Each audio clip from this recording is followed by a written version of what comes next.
How do you know the fuel rail pressure sensor is faulty and it's time to change it? Welcome back to Top 5 Auto Repairs. How do you know you have a bad fuel rail pressure sensor and it's time to replace it? The fuel rail pressure sensor is part of the returnless fuel system, and the fuel rail pressure sensor is usually mounted on the end of the fuel rail.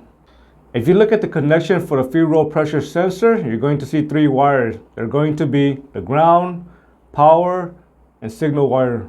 The purpose of the fuel rail pressure sensor is to monitor fuel pressure, and basically the fuel rail pressure sensor produces a voltage signal to send data to the computer, and the computer will use this data to adjust fuel. When voltage signal is too high or too low, the computer will interpret this as fuel pressure being too low or too high.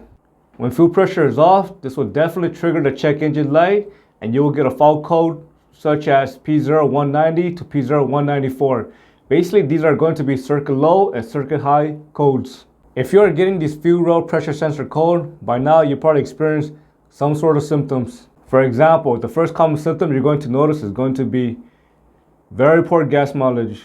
The next common symptom is going to be hard start. It may take a few attempts to get the engine to start, and if the engine starts, it's also possible that it may actually start and stall. When fuel pressure is affected, this will definitely affect how the engine is going to perform, and it's also going to affect acceleration. If you notice hesitation while accelerating, normally this is caused by low fuel pressure. Sometimes when you're getting fuel rail pressure sensor code, sometimes the fuel rail pressure sensor is not faulty.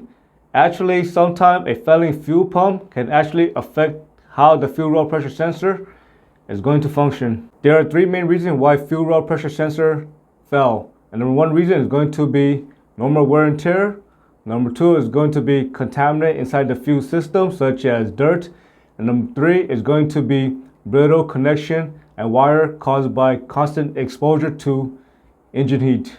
I hope you found this video useful. As always, thank you for watching and subscribe to Top 5 Auto Repairs.